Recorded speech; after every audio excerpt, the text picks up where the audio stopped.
Hey everybody, Austin Moss here with Sweetwater Sound. I'm really excited to look at the Rossum Electro Control Forge Eurorack module. At its core, it's an 8-stage envelope generator. As with any envelope generator, you can loop it and it becomes an LFO. It'll get up into the audio range, so you can use it as an oscillator. On top of that, it has trigger outputs, so at different stages of the envelope, you can fire off other sequences in a sampler or another sequencer, all kinds of different things. It's got CV inputs that can pass through as part of your envelope stages.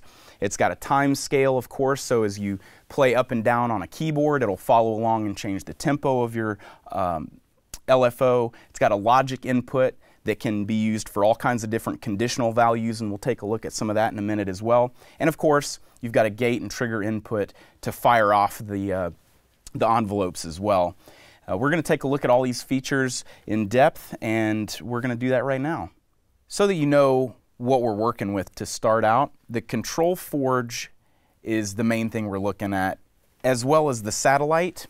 We're using the satellite in audio range. The output of that is going into the evolution filter. So when we're listening to audio samples, that's going to be what we're hearing.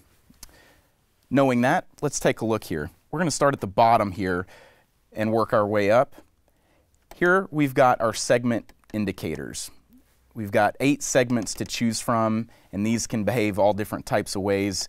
These are going to let us choose our different segments, and they also will let us name our preset. You can see the letters here at the bottom. We've got our load and save functions here for the presets, and in this section we can sequence our presets together to make extended phrases or really elaborate LFOs.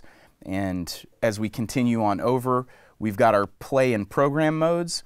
This changes the way that we interface with the module here, and you can see the color coding throughout. The blue is for play when we're in play mode, and black is for program if we're setting up one of our behaviors.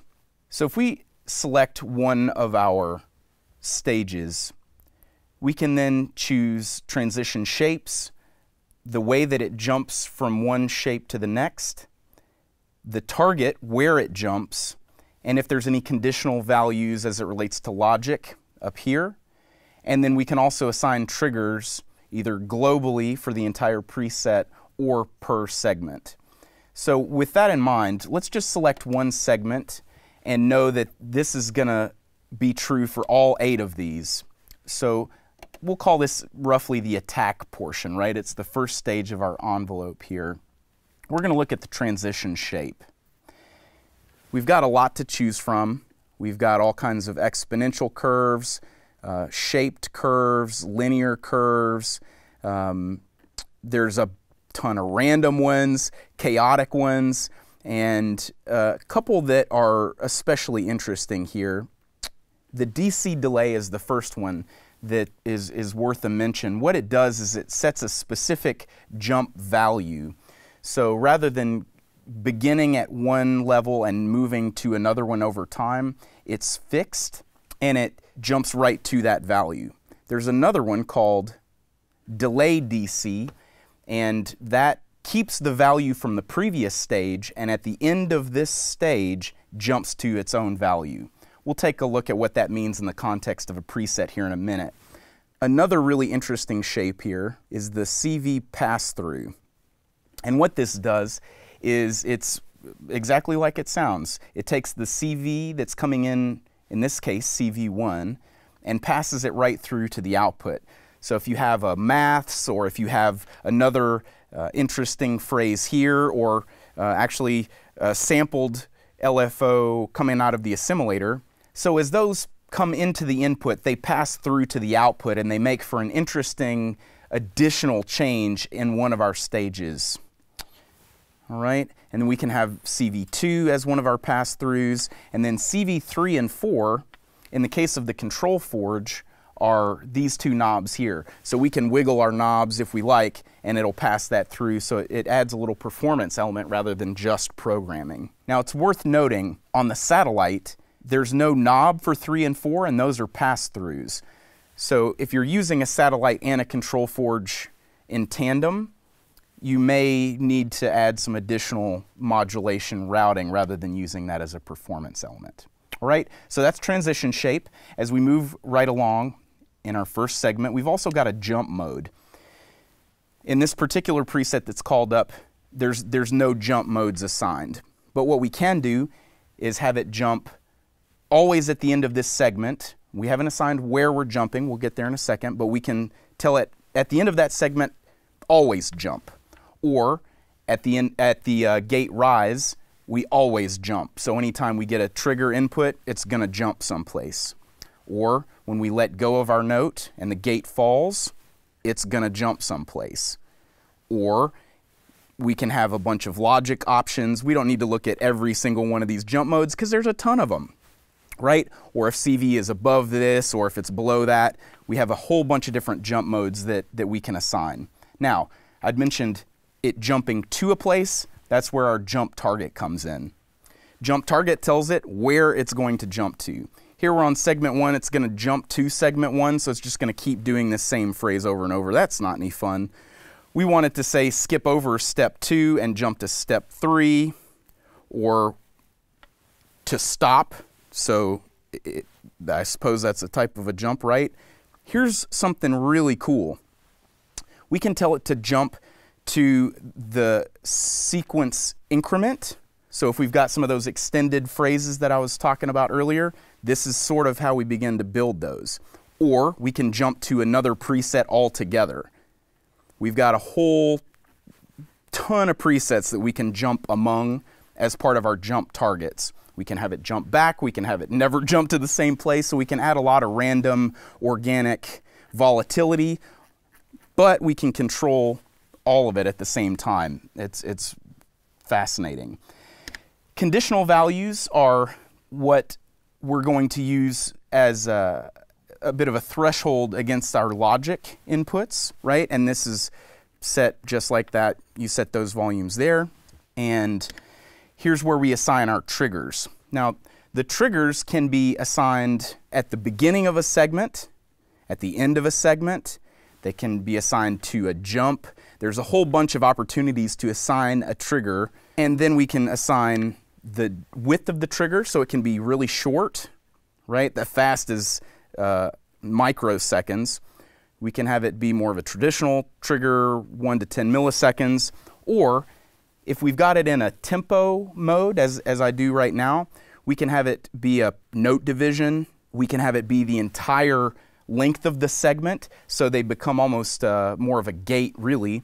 We can have it be 99%, so there's a fraction of a space at the end, so that if we're going into another segment with a trigger, there'll be an opportunity for that next trigger to fire as well. Most of these values in here that we're assigning can be relative or absolute. So relative meaning relative to the last value, so that could be 1 volt higher than the value when it received a gate, or it can be an absolute value, meaning it's always going to hit 3.5 volts, or it's always going to hit whatever that specific value we assign. In addition to the relative and absolute values, we can quantize those.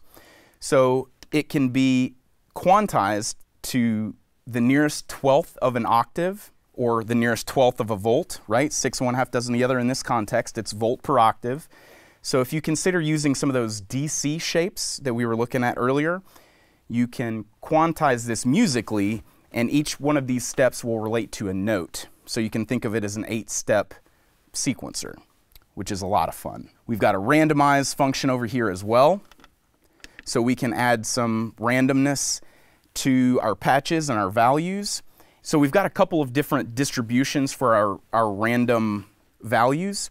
Linear is going to be equal distribution in our range, okay? So if we've got, say, a 2-volt range around our target value, it could be anywhere in that 2-volt range.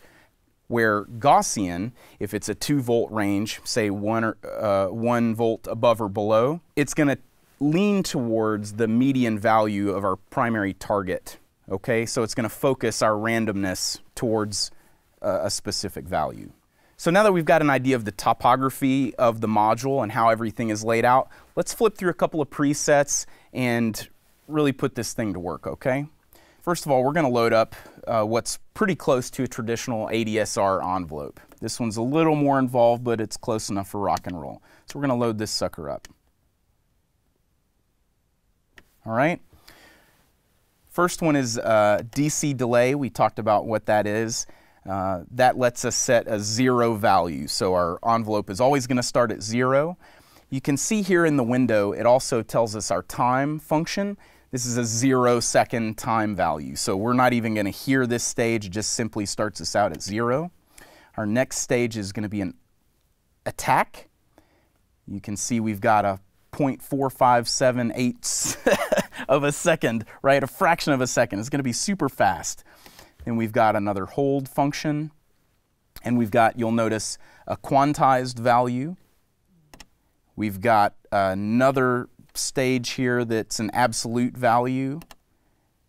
And we've got a relative value, so it's going to drop it's going to raise 2 volts from where we were at, and there's a little bit of randomness in there as well, you can see. Now, step 6, you'll also notice it has a jump function in it, and it's jumping to segment 5 if at the end of segment 6 we've got a gate high.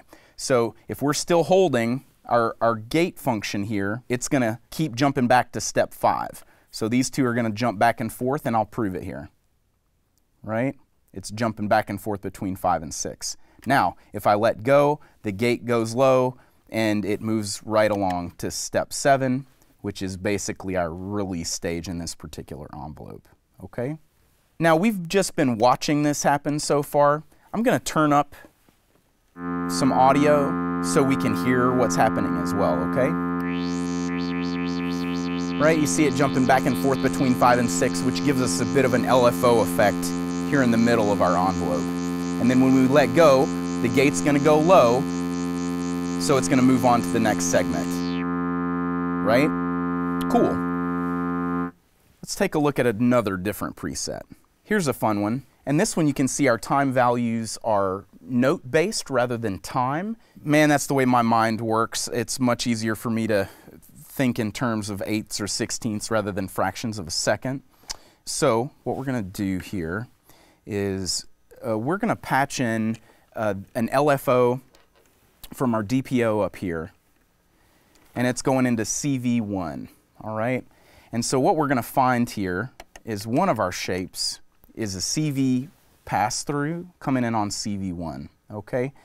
And it's going to have that segment play for a half note, okay? So let's listen to it. This will be more interesting if we hear it. And again, we're modulating our evolution filter here, okay? So that was interesting. That was an audio range. Let's put it down in an LFO range, okay? Okay. Let me, I'll fiddle with it in real time. Let's load up a very similar preset that adds a trigger at the end of segment 3.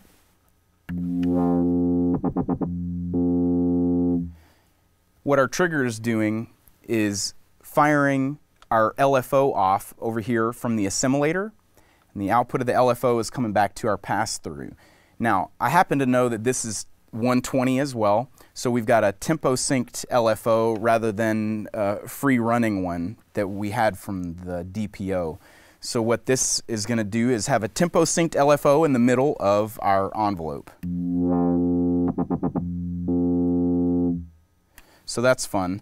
Our segment 4 is a pass-through, facilitating that tempo-synced LFO. Of course, you could do all kinds of interesting things with that. We could pass audio through and do some amplitude modulation kind of things. We could do all kinds of crazy things with that. But let's take a look at a couple more presets. So this preset is designed to be a little more of a performance approach. We've got one envelope here, we've got one here, we've got one here, and another one here. So we've kind of got 4 different things that we can fire off, all right? So this is just a simple attack and release, yeah? 0 attack time and a full bar for our release. No problem, straight ahead. Here we've got the opposite of that, a long attack and a short release. It's going to sound like it's in reverse. Okay. Next, we've got them looping. So it's going to keep doing the same thing over and over again. And then the next one, we've got a derivative LFO. Bit of a ramp wave, okay? So what this lets me do is have a couple of different shapes that I can fire off. I just happen to know that my odd numbers are the fire sequences, the way that it's laid out in this preset. Okay, so let's load up an LFO. And we're going to look at how this one's built. This particular one, as you saw in the preset, is a saw, which means our first shape takes a quarter note and it goes up to 5 volts. Our second stage has 0 time and goes all the way down to -5 volts. The third stage is a quarter note and goes all the way up to 5 volts. And the fourth stage goes all the way down to -5 volts with 0 time, and so on. Okay? There's no triggers or anything like that here involved, and it's just set to loop so that we've got our final section jumping to segment 1 at the end of segment 8, right? So at the end of this final segment, it starts all over again and goes right through.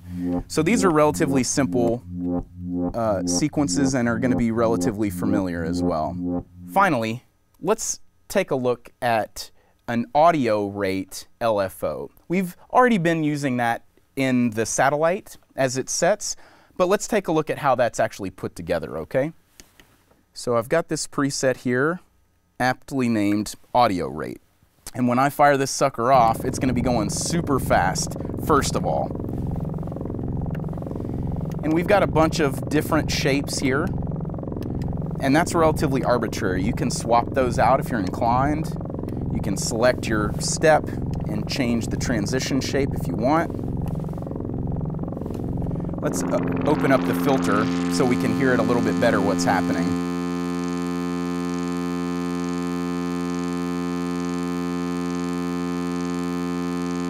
Change our transition shapes throughout.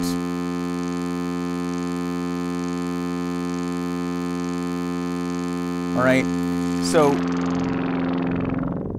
what we can do if we want is set different jump modes in here. So these are going to be more brighter and more harmonic content. These are going to be duller and less harmonic content if we want to do that.